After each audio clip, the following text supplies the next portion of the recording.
Perang Aceh yang berlangsung pada tahun 1873 sampai 1912 merupakan salah satu perang terpanjang dan terlama dan paling berdarah dalam sejarah Indonesia karena perjuangannya yang sangat lama.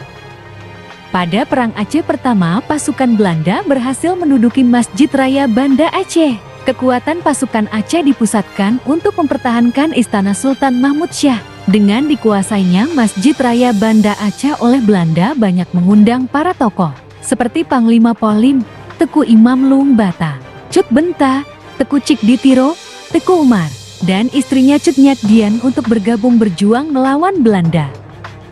Pada tahun 1874 pertempuran kembali terjadi hingga akhirnya Belanda berhasil menduduki Istana Kesultanan. Sultan dan para tokoh pejuang meninggalkan istana dan terus melakukan perlawanan di luar kota. Pada tanggal 28 Januari tahun 1874 Sultan Mahmud Syah meninggal, kemudian digantikan oleh putranya, yaitu Muhammad Delc Shah. Pada perang ketiga, Teku Umar gugur dalam pertempuran di Miulaboh pada tanggal 11 Februari ke 1899. Sementara itu, Panglima Polim dan Sultan Muhammad Delc Shah terus melakukan perlawanan di Aceh Timur.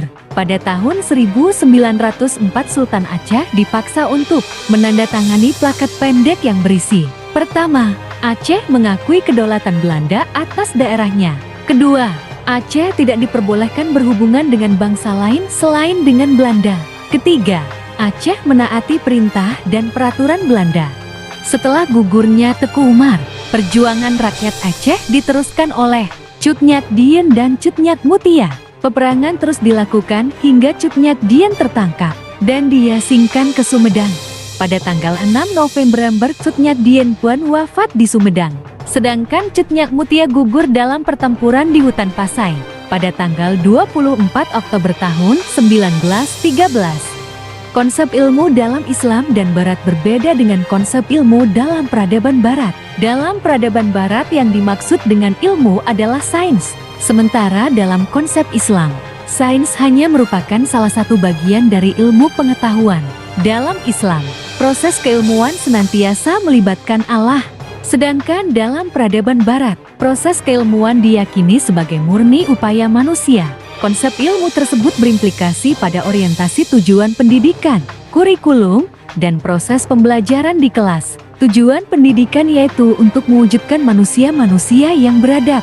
Kurikulum pendidikan dalam berbagai tingkatan yang harus bersifat integral. Namun kedua perspektif tersebut juga memiliki persamaan, yaitu mengakui pentingnya etika dan moral dalam kehidupan, serta mendorong untuk memperhatikan kemanusiaan dan menciptakan keadilan sosial.